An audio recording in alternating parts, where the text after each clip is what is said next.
All right, guys, so here we go. Tomorrow is election day, and it is quite possibly the most important election in the history of the United States of America, or at least democracy. And I'm going to, for my first time ever, give my totally unbiased, completely professional take on who's going to win the 2024 presidential election. And if I'm right about this, you guys are never going to hear the end of it. If I'm wrong about this and Trump becomes the president of the United States of America, well, I'm probably going to get tossed in a gulag, so it's not really going to matter. So let's start by breaking down the swing states that are going to potentially decide whether or not America becomes a completely fascist country ruled by an authoritarian with all the executive power, or, you know, a democratic progressive utopia in which we all live in, where we take care of, you know, our friends and family and look out for each other. There are plenty of states on this map that aren't going to change. Look, if you're a Trump supporter and you think that California is going to get carried by Donald Trump, you have less of a brain than I even gave you credit for. If you're a Kamala supporter and you think that we are going to pull any of these religious right-wing conservative red states out of the Midwest and bring them into the fold, you also might be missing part of your brain that I gave you credit for. But there are plenty of swing states that are in play for both Donald Trump and Kamala Harris. So let's start with Nevada. Nevada, you know, I hope you all understand something. The eyes of the world are on what you do right here in Nevada. That's right, Nevada, we're watching. And look, Nevada is known for three things: smoking cigarettes inside, drinking copious amounts of alcohol at early morning hours, and gambling all the damn time. And that would make you think this is probably going to Trump. That sounds like the most Trumpian of states. But here's the deal, guys. California and Nevada have a very symbiotic relationship. California and Nevada are exact opposites, but best friends. In Nevada, you can get away with doing almost anything. You want to gamble? You can do it. You like prostitution? You can do it. In California, they're a little more strict. We don't get to do all the crazy stuff that you get to do in Nevada. Nevada is a place where Californians go to have a good time, and California is a place where Nevadans go to run from the law. We have a very specific relationship that is very important to both states, and that is why I am giving Nevada to Kamala Harris, because we must continue to have this symbiotic relationship between Nevada and California to continue to have a happy populace in both states. Next up is Arizona. The ballots show up in the middle of the night when everybody's gone to sleep. And magically, magically, they're enough to push him ahead of Trump. Let's just say I don't have a lot of faith in Arizona. Look, this is a state that recently tried to use an abortion law from the 1800s to restrict women's rights to find health care. This is the same state that thinks Carrie Lake might be a good candidate. And let's just be 100% honest. As a ginger, I just don't feel safe in the sun-baked mesas of Arizona. So I'm going to give this one to Donald Trump. Next we have Wisconsin. He said he's going to protect women whether they like it or not. Protection for women, especially if we're talking about maternal and mental health care, is in telling them what to do with their bodies. It's supporting them and giving them the care they need for what they choose to do with their bodies. Cardi B brought down the house in Wisconsin.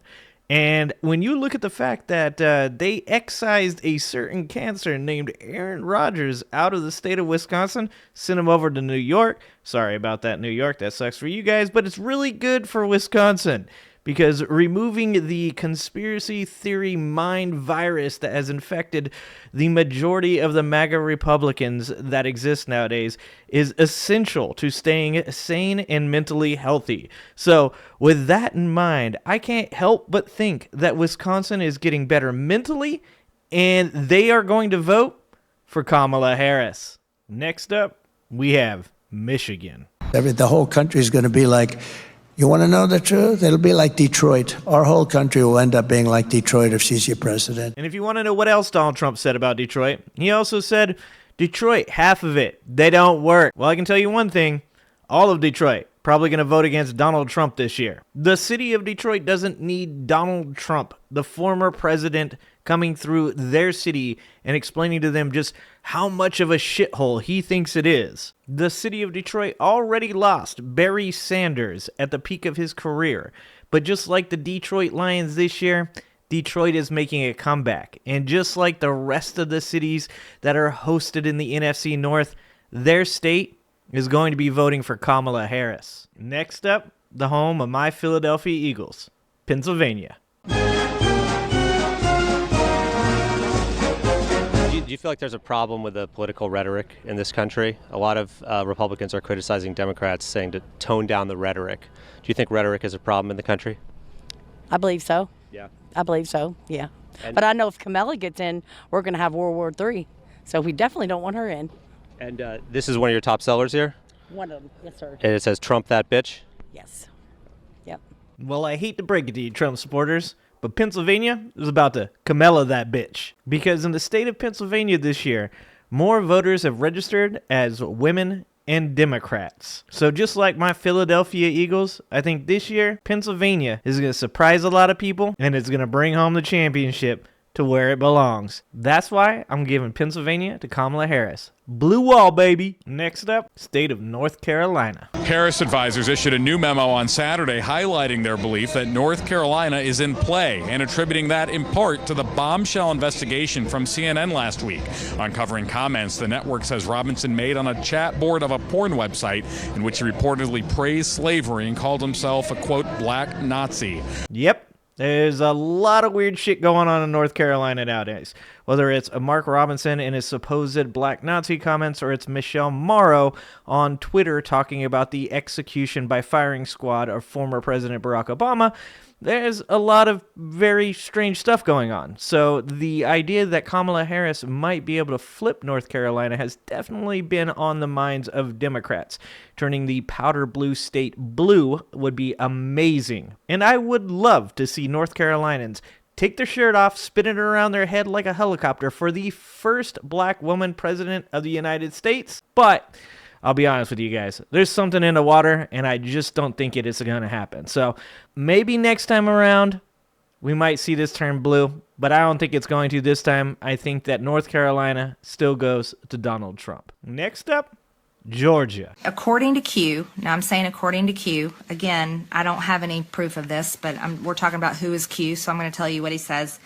According to him, many in our government are actively worshiping Satan, or they call Moloch. MS-13, everyone. Under Obama came MS-13. There's a lot to that. You have to understand. They had very good relationships with MS-13. MS-13 was basically like, they were kind of the henchmen of the Obama administration. Yeah, I'm sorry, Georgia, but at this point, I know you guys voted for Biden in 2020, but any state that could elect Marjorie Taylor Greene to office, I have very little faith in. I mean, like, no faith in. I know Donald Trump tried to find 11,780 votes. I know that Fani Willis tried to put Trump and all his cronies on trial for RICO. But even with that all being said, I have absolutely zero faith in the state of Georgia right now. I'm giving it to Donald Trump. All right, guys. Now, I know you guys are like, that's it. That's all the swing states. But wait, there's more. See, this year we have a secret bonus state, as recent polling came out to show that Kamala Harris is actually leading in Iowa.